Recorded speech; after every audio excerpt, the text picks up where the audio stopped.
انتخاب فرماتے تو وہ عاشورے کا یہ دن ہوتا تھا 10 محرم الحرام۔ اسی طرح ایک حدیث مبارکہ میں نبی کریم صلی اللہ تعالی علیہ وآلہ وسلم کا یہ فرمان عالی شان ہے کہ یوم عاشورے کا روزہ رکھو اور اس میں یہودیوں کی مخالفت کرو، اس سے پہلے یا بعد میں بھی ایک روزہ رکھو، یعنی 10 تو بھی رکھا جائے، 9 اور 10 محرم الحرام یہ 2 دن کے روزے رکھ لیے جائیں، یا 10 اور 11 ان 2 دنوں کا روزہ رکھ لیا جائے۔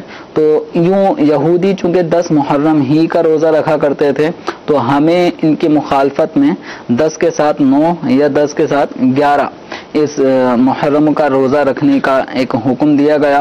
یہ حکم وجوبی نہیں ہے، ٹھیک ہے، بہتر ہے کہ 10 محرم الحرام کے ساتھ ہم 9 یا 11 محرم کا روزہ رکھیں۔ صحیح۔ اور محرم الحرام کی جو 10 تاریخ ہے یہ بہت ہی زیادہ عظمت والی ہے، اور اس دن کا جو روزہ ہے، اس دن کے روزے کے بارے میں نبی کریم صلی اللہ تعالی علیہ وآلہ وسلم کا فرمان عالی شان مسلم شریف میں نقل کیا گیا کہ مجھے اللہ تبارک و تعالی پر گمان ہے، یعنی مجھے قوی یہ گمان ہے کہ عاشورے کا جو روزہ ہے 1 سال پچھلے جو گزرا ہے 1 سال اس کے گناہ کو مٹا دیتا ہے۔ سبحان اللہ، سبحان تو یوں اگر باقاعدہ اس 10 محرم الحرام کے روزے کا ایک معمول بنا لیا جائے تو جو پچھلا سال انسان کا گزرا ہے تو بتقاضۂ بشریت جو اس طرح کی روایات بیان کی جاتی ہیں جن میں اتنے سال کے گناہ معاف، اس طرح کی جو بشارتیں ہیں، ان میں علماء نے بتایا ہے کہ یہاں پر گناہ صغیرہ جو آدمی سے سرزد ہو جاتے ہیں ان کی مغفرت کی بشارت ہے۔ تو یوں ہر سال اگر ایک معمول بن جائے اور 9 حدیث پہ عمل کرتے ہوئے 9 محرم یا 11 محرم کا بھی ساتھ میں روزہ رکھ لیا جائے تو انشاءاللہ عزوجل یہ خوب برکتیں نصیب ہوں گی، اور جو ایک انسان خطا کا ایک پتلا ہے، گناہ سرزد ہوتے رہتے ہیں، تو یوں انشاءاللہ اس یہ نفلی روزہ ہے، تو نفل روزوں میں افضل ترین روزوں میں یہ عاشورے 10 محرم الحرام کا روزہ شامل ہے۔ تو انشاءاللہ اس کی برکت سے گناہ بھی معاف ہوتے رہیں گے، لیکن آدمی اس امید پر گناہ نہ کرے کہ میں پورے سال مطلب گناہ کر رہا ہوں، لیکن چونکہ حدیث میں پڑھا ہے کہ عاشورے کا روزہ پچھلے 1 سال کے گناہوں کو مٹا دیتا ہے، تو بس اب میں عاشورے کا روزہ رکھوں گا اور پچھلے سارے گناہ ڈیلیٹ ہو جائیں گے، ریموو ہو جائیں گے، بخش دیے جائیں گے۔ تو دیکھیں یہ اللہ تعالیٰ کی مشیت پہ موقوف ہے، حسن نیت سے انسان روزہ رکھے لیکن گناہوں پہ دلیر نہ ہو، یہ نہ ہو کہ گناہ کرتے رہوں گا، بس 2 رکعت نماز پڑھ لوں گا، پھر توبہ کر لوں گا، معافی ہو جائے گی، تو گناہ اس امید پہ نہ کرے کہ میں معافی مانگ لوں گا پھر گناہ معاف ہو جائے گا۔ تو گناہ کرتے وقت آدمی بچنا چاہیے، اور جہاں خوف خدا اپنے دل کے اندر پیدا کریں، حتی الامکان گناہ سے دور بھاگے۔ پھر بھی کوئی گناہ ہو گیا تو پھر اللہ تعالیٰ کی بارگاہ میں سچی ندامت کے ساتھ توبہ کرے۔ تو یہ ماہ محرم الحرام کا جو عاشورے کا روزہ ہے، اس کی جو برکت ہے، فضیلت ہے، تو اس فضیلت کو ضرور حاصل کریں، لیکن گناہوں سے بھی سچی توبہ کریں۔ ٹھیک ہے، اللہ تعالیٰ ہم سب کو عمل کرنے کی توفیق عطا فرمائے، ماہ مبارکہ کی برکتیں عطا فرمائے۔ انشاءاللہ محرم الحرام کا بھی آغاز ہے، سلسلے مزید بھی ہوں گے، اور اس حوالے سے انشاءاللہ مزید بھی ہم سوالات سلسلوں میں شامل کرتے رہیں گے۔ آپ ہمارے سلسلے دیکھتے رہیں، کچھ کال سلسلے کا حصہ بناتے ہیں۔ جی چلائیے۔ محمد اسماعیل اتاری اٹک سے عرض کر رہا ہوں، میرا دارالفتاء اہل سنت میں یہ سوال عرض ہے کہ اس حمدیہ شعر کو پڑھنا کیسا؟ ذات ہے تیری لامحدود، ہر شے میں ہے تو موجود، جزاک اللہ خیرہ۔ جی حضور، یہ شعر حمد کا بتا رہے ہیں۔ دیکھیں، ہر شے میں ہے تو موجود، تو اس کا اگر یہ معنی ہے کہ اللہ تبارک و تعالیٰ کی ذات کو وہ اس چیز میں حلول کردہ یعنی تصور کر رہا ہے، جس طرح یہ روم ہے، حلول مین یعنی اس کے اندر داخل ہو جانا، جس طرح یہ روم ہے، اس روم میں ہوا شامل ہے، ٹھیک ہے، یا جیسے ایک کپڑا ہے، اس کپڑے کے اندر سفیدی کا رنگ ہے، امامے کے کپڑے میں سبز رنگ داخل ہے، حلول کیا ہوا ہے، تو اس طرح اللہ تعالیٰ کو کسی چیز میں حلول کردہ اگر تسلیم کیا جائے، مانا جائے، تو یہ کفریہ، یہ عقیدہ کفریہ ہوگا۔ تو ورنہ ہر شے میں موجود، اگر معنی یہ ہے کہ ہر شے کو جب دیکھتے ہیں تو کسی بھی ہم کوئی چیز دیکھتے ہیں، عمدہ بنی ہوئی چیز دیکھتے ہیں، تو اس کے بنانے والے کی تعریف کرتے ہیں، ٹھیک ہے، کوئی کوئی ہم نے اچھی عمارت دیکھی تو اس عمارت کے بنانے والے جو بھی انجینئر تھا، ٹھیکیدار تھا، اس کی تعریف کی جاتی ہے.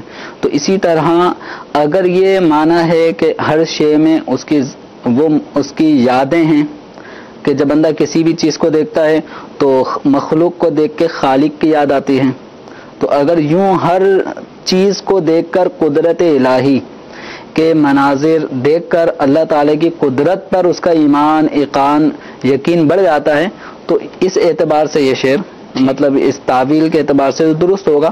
لیکن عوام کے سامنے اس طرح اشعار پڑھنا، اب یہ چونکہ عوام نہ جانے وہ ہر شے میں موجود کا کیا معنی لیں. دیکھیں ظاہری تبارک و تعالی ذات کے اعتبار سے ہر چیز میں حلول کیا ہوا ہے، داخل ہے، تو یہ اگر نظریہ کسی کا ہوگا تو یہ کفریہ عقیدہ ہوگا کہ مخلوق اللہ تعالیٰ نے بنائی ہے، اس کے پیدا کرنے سے پہلے مخلوق کا کوئی وجود نہیں تھا. اللہ تعالیٰ جیسا تھا ہے رہے گا، ذرہ برابر بھی لمحہ بھر کے لیے بھی اللہ تبارک و تعالیٰ کی ذات میں کوئی نہ تبدیلی ہوئی ہے نہ ہوگی.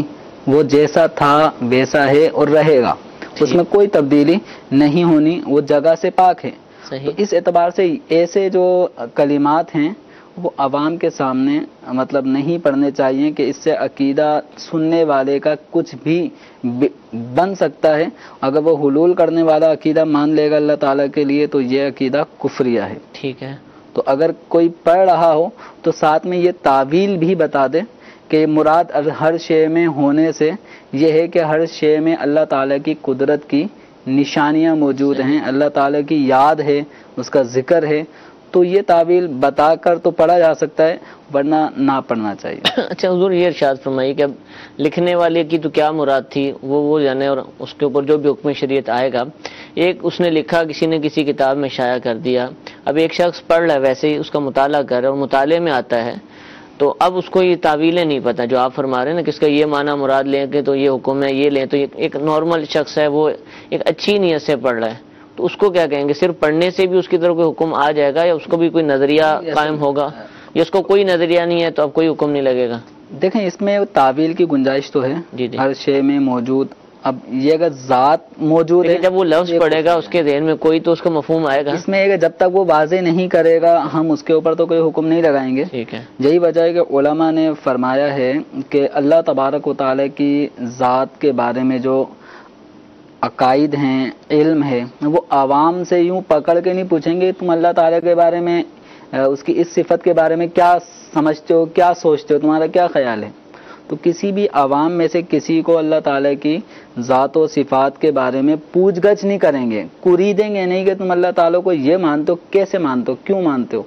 ہاں عوام کو ہم صحیح طور پہ گائیڈ کریں گے. ٹھیک ہے. ہم اللہ تعالیٰ کی صفات، اس کی ذات کے بارے میں آگاہی عوام کو دیں گے، اور جو درست اور صحیح عقیدہ ہے اللہ تعالیٰ کی ذات اور اس کی صفات کے بارے میں ہم عوام کو وہ سمجھائیں گے. ٹھیک ہے. ان کا امتحان نہیں لیں گے صحیح کہ تم اللہ تعالیٰ کی اس صفت کے بارے میں کیا سمجھتے ہو، اللہ تعالیٰ سب سے بڑا ہے، اس کا مطلب تمہارا کیا ہوتا ہے، یہ نہیں پوچھیں گے. ٹھیک ہے. بلکہ ہم یہ کہیں گے اللہ تعالیٰ سب سے بڑا ہے، کوئی مخلوق اس جیسی نہیں ہے، تو صفات میں، ذات میں کوئی اس کا شریک نہیں ہے، مثل نہیں ہے.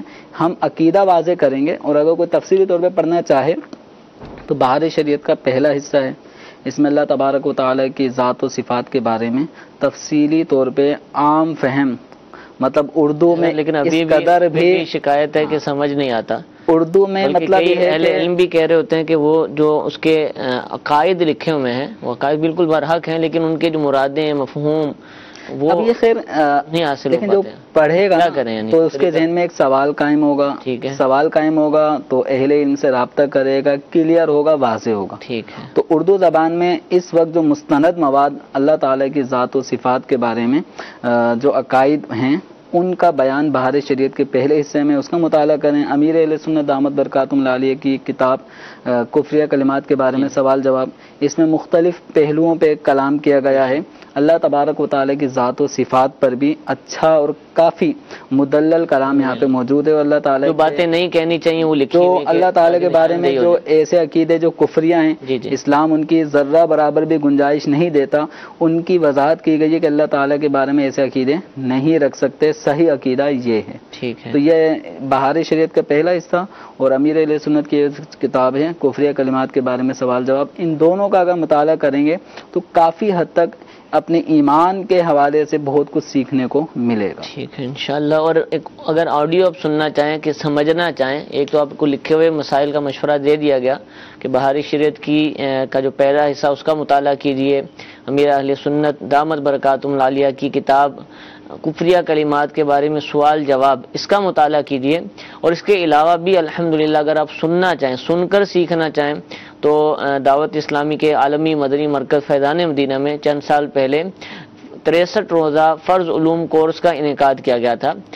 اس کے مختلف عنوانات تھے کہ جیسا کہ عقائد اور مسائل اور اسی طریقے سے گناہ کبیرہ کا بیان, عبادات کے حوالے سے اور معاملات یعنی آپ کی خرید و فروخت سے متعلق جو بھی احکام تھے الحمدللہ مختلف سیشنز کے اندر ہم نے اس کو سیکھا.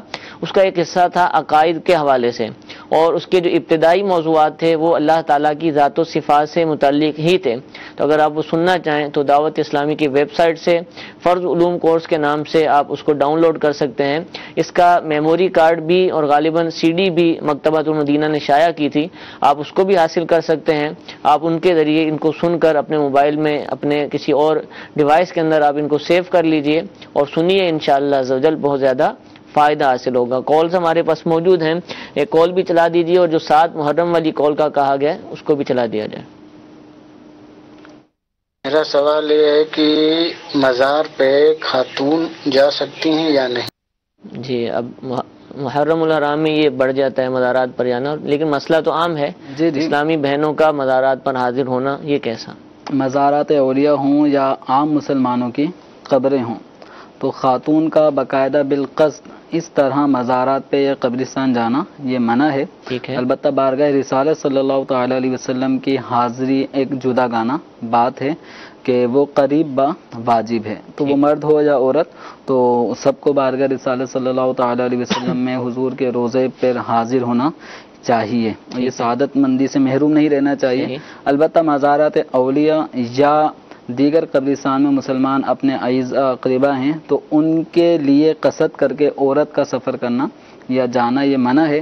البتہ رستے میں اگر والدین کی قبر آ جاتی ہے تو یوں وہ والدین کی قبر پہ چلی جائے, جانا کہیں اور ہے, اپنے محرم کے ساتھ سفر ہے لیکن رستے میں قبر بھی آ گئی تو یوں اگر وہ زیارت کر لے تو اور بات ہے, قصدن وہ سفر نہیں کر سکتی, مزارات پر بھی نہیں جا سکتی. نہیں جائے. ٹھیک ہے, جزاک اللہ. جی ایک اور کال چلائیے. مفتی صاحب کی بارگاہ میں میرا یہ سوال ہے, یہ عموماً دیکھا گیا ہے کہ 7 محرم الحرام کو ہر جگہ فقیری پہنائی جاتی ہے کہ بچوں کو فقیری بناتے ہیں, ہم فقیر بنایا ہوا ہے, تو یہ فقیری پہنانا کیسا اور یہ کیا چیز ہے فقیری پہنانا؟ جواب ارشاد فرما دیجیے. جی حضور, یہ گاؤں دیہاتوں میں بہت زیادہ دیکھا گیا ہے. اس کو ہمارے یہ اردو زبان والے امام حسین کا فقیر بنانا کہتے ہیں. تو بچے کو ایک سبز لباس پہنا دیتے ہیں, جہاں جو دیکھا ہے عوام میں سبز کلر. ساتھ میں ایک دو اور چیزیں ملا دوں, اس کو بھی بناتے ہیں اور ایک کو میں نے دیکھا کہ وہ یزید بنایا ہوا ہے. اور معاذ اللہ یعنی وہ ایک چھوٹا سا جلوس کسی گاؤں میں جا رہا تھا اور مسلمان تھے, وہ نکالنے ایک کو فقیر بنایا ہوا ہے ایک کو یزید بنایا ہوا ہے اور اس کو ایک وحشی کردار کے طور پر پیش کیا جا رہا ہے اور لوگوں کے سامنے زندہ مرغیوں کی گردنیں وہ. اور ہم مدنی قافلے کے اندر تھے, مسافر تھے, تو وہاں یہ دیکھنے کو ملا. جو بھی ہماری کوشش تھی ہم نے سمجھانے کی کوشش کی, لیکن ان عجیب و غریب ہی رواج ہیں اور جہالت ہے. تو ابھی چونکہ یہ کام ہوں گے ابتداً تو ایک کال بھی آ گئی, تو آپ اس کا ذرا دیکھیں. امام حسین رضی اللہ تعالی عنہ کا جو فقیر ہے وہ زندگی بھر فقیر رہنا چاہیے. صرف یہ 7 یا 8 محرم الحرام کو ہی بچے کو ایسے کپڑے پہنا دینا, پھر یہ گلی میں گھر گھر دروازہ بجا کے پھر وہ مانگتا ہے, تو یہ کسی بھی غنی کا اپنے لیے بلا ضرورت شرعی سوال کرنا جائز نہیں ہے، صاحب حیثیت صاحب حیثیت. ٹھیک ہے. اب اس کے بچے کا یوں فقیر بن کے دروازے پہ دستک دے کے مانگنا، سوال کرنا، اس کی بھی اجازت نہیں ہے. ٹھیک ہے. اب یہ بھکاری بنانا، فقیر بنانا، یہ طریقہ درست نہیں ہے، ٹھیک ہے. اور اس کی شرعاً کوئی حیثیت نہیں ہے، کوئی فضیلت نہیں ہے. یہ سب من گھڑت کاموں میں سے ایک کام ہے. صحیح. البتہ نیاز فاتحہ اثار ثواب یہ بلا شبہ جائز ہے، لیکن یہ طریقہ کار فقیر بنا کے مانگنا، بھیک منگوانا، یہ طریقہ درست نہیں ہوگا. یہ الگ بات ہے کہ چندہ کرنا، کسی ایک ایصال ثواب کے لیے چند افراد سے مل کر 100 50 20 10 اتنے روپے لے کر پھر ایک نیاز کا اہتمام کیا جائے تو یہ ایک الگ امر ہے. ٹھیک ہے. لیکن ویسے فقیر بنا کے بھیک منگوانا اس کی اجازت نہیں ہوگی.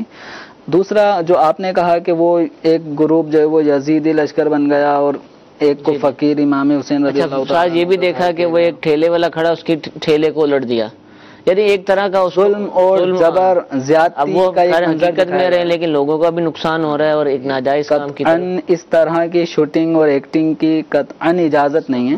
یزید یوں سمجھ لیں ایک ایسا کردار گزرا ہے کہ اب مسلمانوں سے اس کے اس کردار کی وجہ سے جو اس نے اہل بیت اطہار کے ساتھ جو بھی ظلم زیادتی کی انتہا کی ہے، اب یہ ایسا ناقابل اعتبار شخص ہو گیا، حالانکہ ایک صحابی رسول کی اولاد میں ہے. اچھا. لیکن اس کے اپنے افعال، کردار اتنا ہی گھٹیا ہوئے اور ظلم کی اس نے جو انتہا کی ہے، اس کا حال یہ ہوا کہ اب کوئی بھی شخص اپنے بیٹے کا نام یزید رکھنے کو تیار نہیں ہے.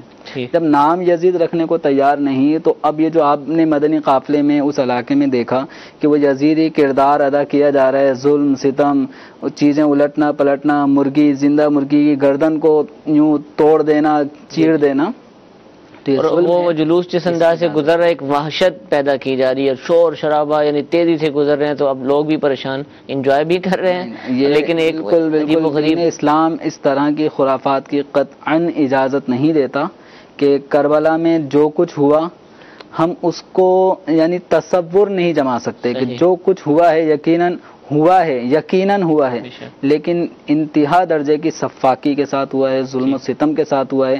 اب اس کو ایک ڈرامائی انداز میں یوں انداز اختیار کرنا قطعاً یہ اہل بیت اطہار سے محبت نہیں ہے، یہ محبت کا اظہار نہیں ہے. تو امام حسین رضی اللہ تعالی عنہ کی شہادت جو سبق ہمیں دے رہی ہے وہ سبق یہ نہیں ہے. ٹھیک ہے. سبق یہ ہے کہ دین اسلام کے شجر کی اس کی آبیاری کے لیے اپنی جان کے بھی نذرانے دینے پڑیں، اپنے جوان بیٹوں کی بھی قربانی دینے پڑے، تو حسین کی طرح تم بھی اپنے جوان بیٹوں کی قربانی دینا.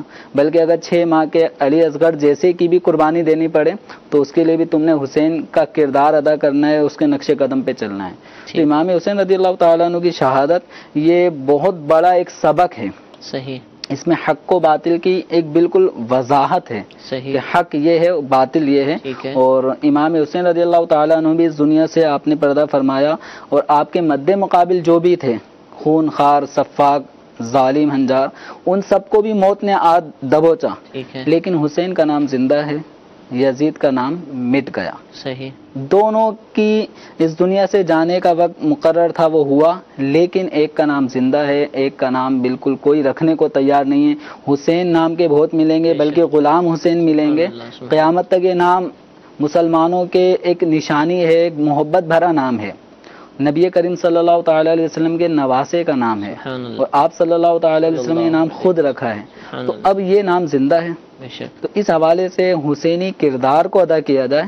اس طرح کے جو الٹے سیدھے خرافات ان دنوں میں مسلمانوں میں عام ہو جاتے ہیں، ان تمام خرافات سے بچتے ہوئے محرم الحرام کے تقدس کا، احترام کا باقاعدہ خیال رکھنا یہ ہماری ذمہ داری. ٹھیک ہے. اب مثال کے طور پہ میں پورا سال رہتا ہوں، ایک مخصوص لباس ہے اور مخصوص انداز ہے، مسجد میں جاتا ہوں، نماز پڑھتا ہوں، کھانا کھاتا ہوں، کام کاج کرتا ہوں، تو کیا وہ محرم الحرام میں اب یعنی خلاصہ تن آپ بتا دیجئے کہ کوئی مخصوص گیٹ اپ، مخصوص انداز، مخصوص چیزیں کرنے کا کوئی حکم؟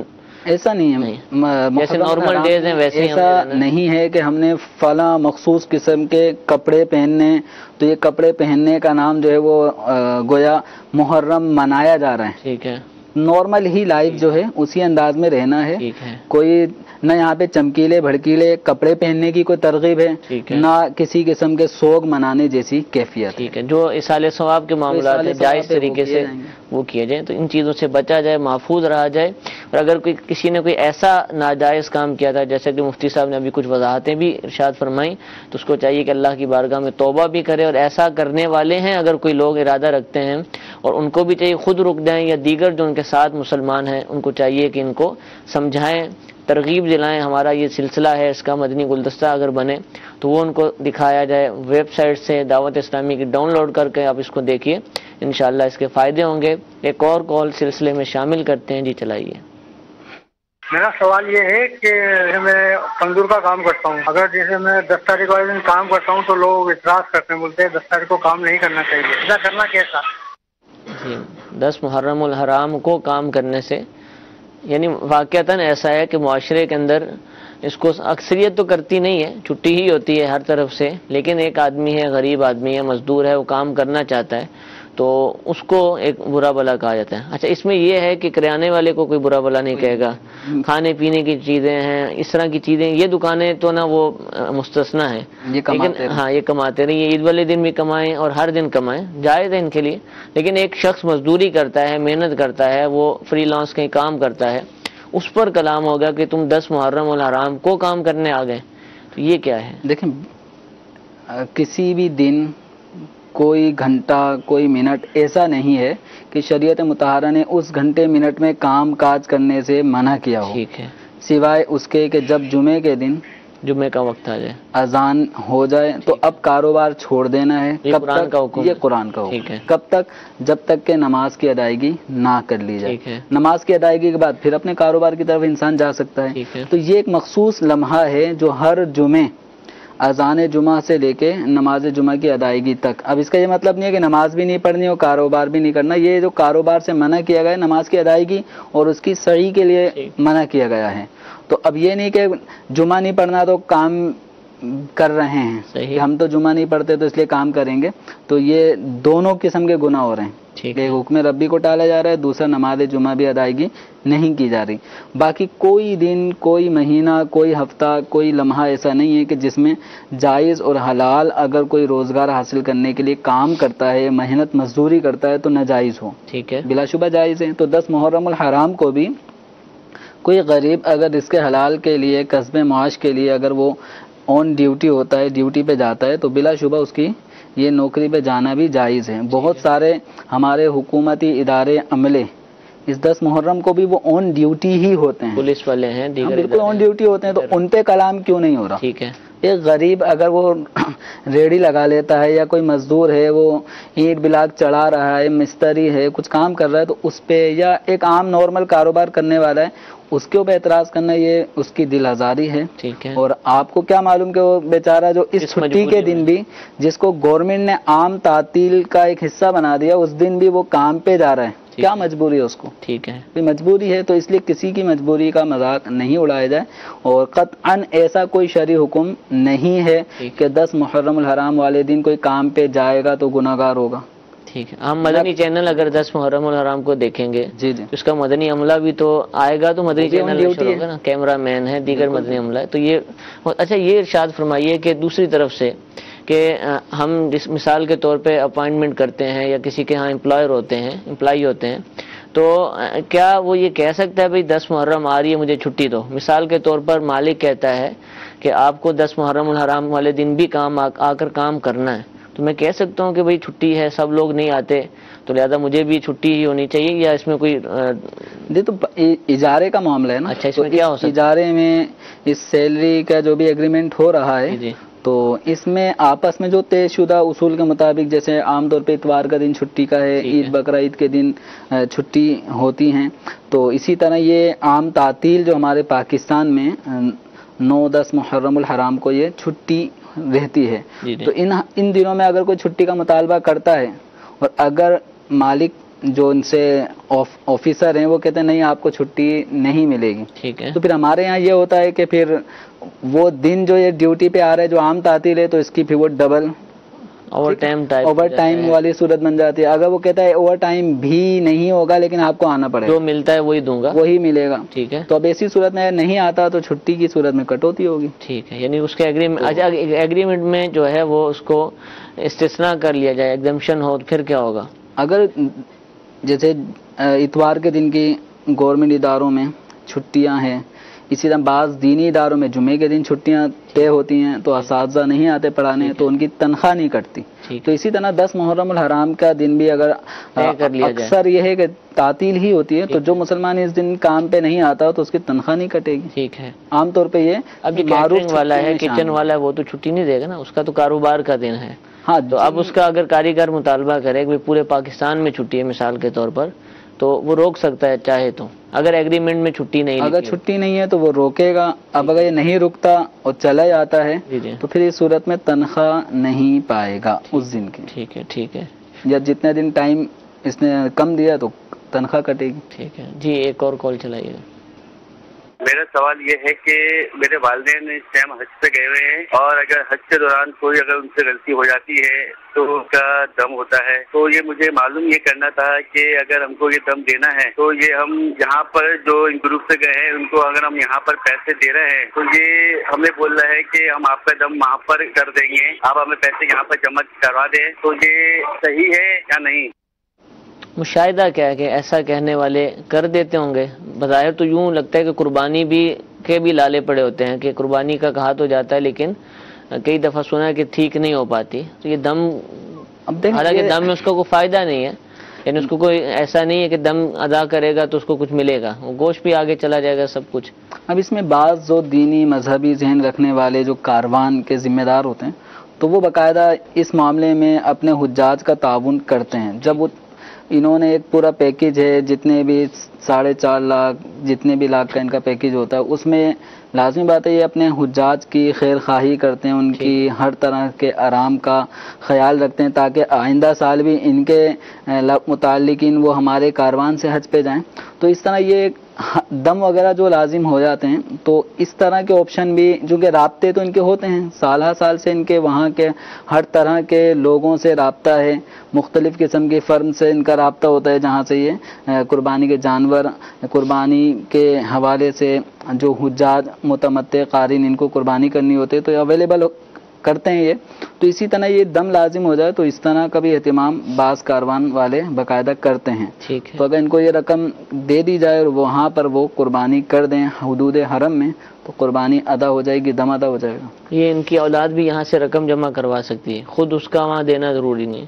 مطلب یہ جس طرح اپنے والد یہاں سے وکیل بنا دیں گے تو بطور وکیل وہ وہاں ان کی طرف سے دم کی ادائیگی کر دے گا.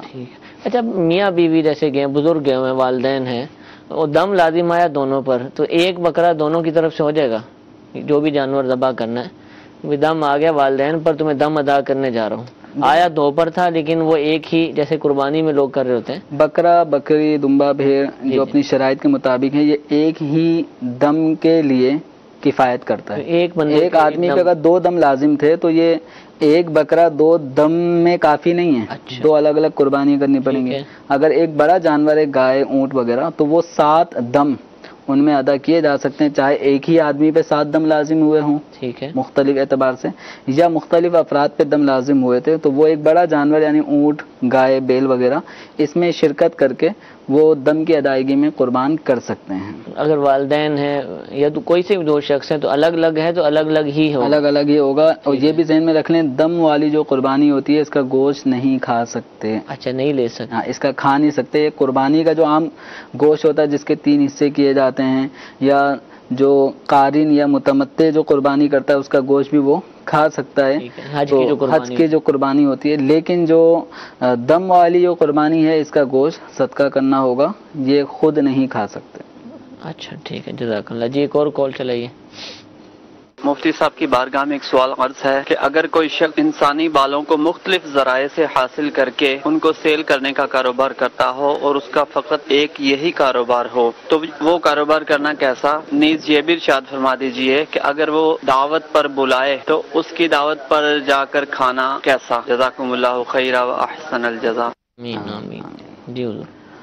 انسانی جو بال ہیں ان کی خرید و فروخت جائز نہیں ہے. اب یہ مختلف ہیئر ڈریسر کے پاس جاتے ہوں گے, وہاں سے جو بھی ان کے باکس بھر جاتے ہوں گے تو یہ خرید کے لیے آتا ہوگا, کسی بھی کام میں ان کو لاتا ہوگا, ویگ بنا لی, جیسے ویگ بنا لی یا کچھ بھی یہ چیزیں, کوئی تکیہ جیسی کوئی ایسی چیز بنا لے تو انسانی بالوں کا اس طرح کا استعمال بھی نہیں کر سکتے. ہم تکیہ بنا کے تکیے میں بال بھر کے فری میں بھی ملے تو تب بھی استعمال نہیں ہوگا. بالوں کو ہم کسی بھی طور پہ استعمال میں نہیں لا سکتے, خرید و فروخت بھی اس کی جائز نہیں ہے. ٹھیک ہے. اب ان کا دوسرا سوال تھا کہ ایسا شخص اگر دعوت دیتا ہے تو اس کے گھر پہ دعوت میں جانا آنا کیسا ہے.